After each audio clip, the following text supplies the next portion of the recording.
very young when a child and make it part of the gene pool of the child. That's what it is in a nutshell. Excellent. Okay. So, how did your work, and I'd say children's finance because I'm talking sort of about the idea when I ask Yeah, you as opposed to, the name of the organization, but yeah. how did your work on children's finance start up? And currently, you sort of mentioned it, but currently, what is the impact of this model of working with children's finance? And that's in terms of geographies, numbers, policies around it, organizations using it as part of their own models. If you could just give a sense of the growth of the impact since you began working on this theme. Because since I began working on the theme of what we call child finance um, through Aflatun, and Aflatun focused on financial education for children, and the first pilot of that was way back, I think, in 2001, when we had social education and we added financial education and started saving for children, and that was in India and in rural India, and nobody was willing to take on the concept of children saving. It was a bad word. So it was much more to sort of try to get the idea going. And for the first 5 years, my husband and myself pretty much tried to fund the concept from whatever resources we had. Till I had a model which proved that yes, if children believed in themselves and if they had certain basic financial education, they would at least start saving informally, and that led to them continuing in school. And that was something which was a very concrete model. With that, in 2005, I launched Aflatun, and we said, let's have a global pilot to 10 countries.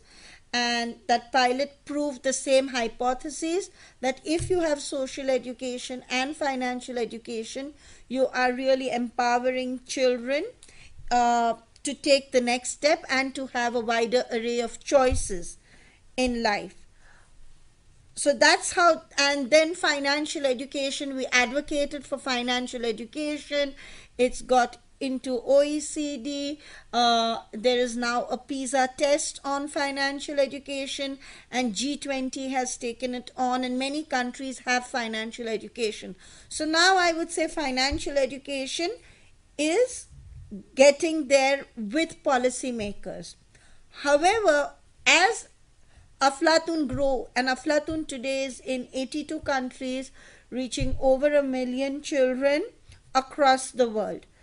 But as the analysis went for that, one could have made it grow and grow and become a bigger and bigger and bigger enterprise. I say it's also important as a social entrepreneur for me. I said, what am I doing right? What am I doing wrong? Aflatun was going great. We started Aflatot for younger children. We started Aflateen for older children. But analyzing the data, two things became very clear.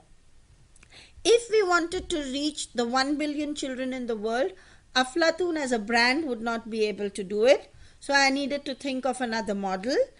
And B, children were saving informally, but they did not have formal places to save.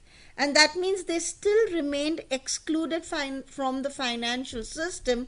And that means, however empowered they were, if you didn't change the ecosystem around, we would actually be failing. That is the reason why I handed over Aflatun and started Child Finance.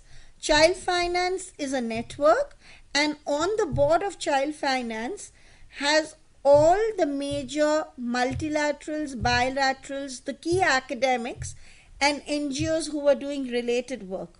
So it's sort of getting the key players together, and with that, Child Finance can have the larger goal of reaching 100 countries, 100 million children by 2015, and through that, creating a tipping point such that all our children in school learn financial education, and you're in standard 7 and you go and open a bank account. It's just part of every life. So that's what one would hope will happen.